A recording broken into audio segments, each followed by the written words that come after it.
I'm Marlon Swai.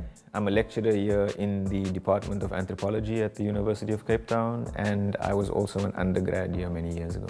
If I think about what this award means, I have to think about what I did when I first won it, and that's I called some people that really switched me on to the idea of being a teacher. And those were people that introduced me to how to use hip-hop as a form of kind of critical thinking.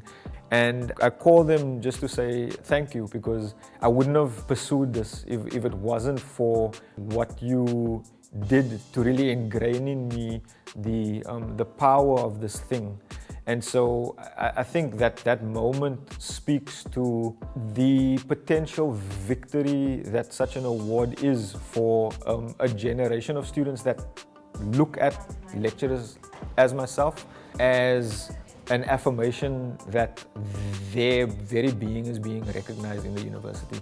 And I like to think that I have a responsibility to kind of stay on the pulse of that, to not drift too far from actualizing that affirmation, because I know what it would have meant for me.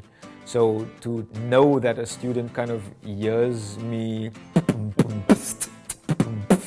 kick a verse in a lecture theatre, and that then gets recognized as acceptable teaching, but actually teaching that is worth, university-wide recognition.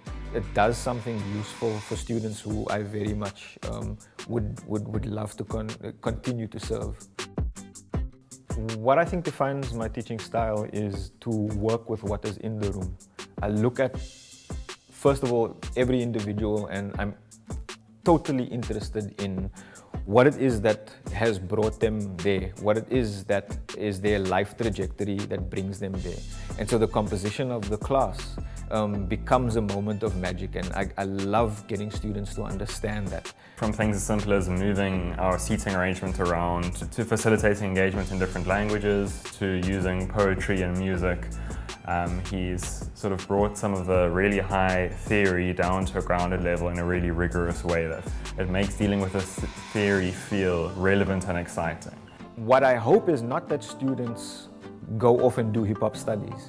What I hope is that they use this as an example of finding something that is interesting to you, finding something that is a spark for you and pursuing that, and knowing that there is value in pursuing that which is going to drive you, over the next 10, 20, 30 years.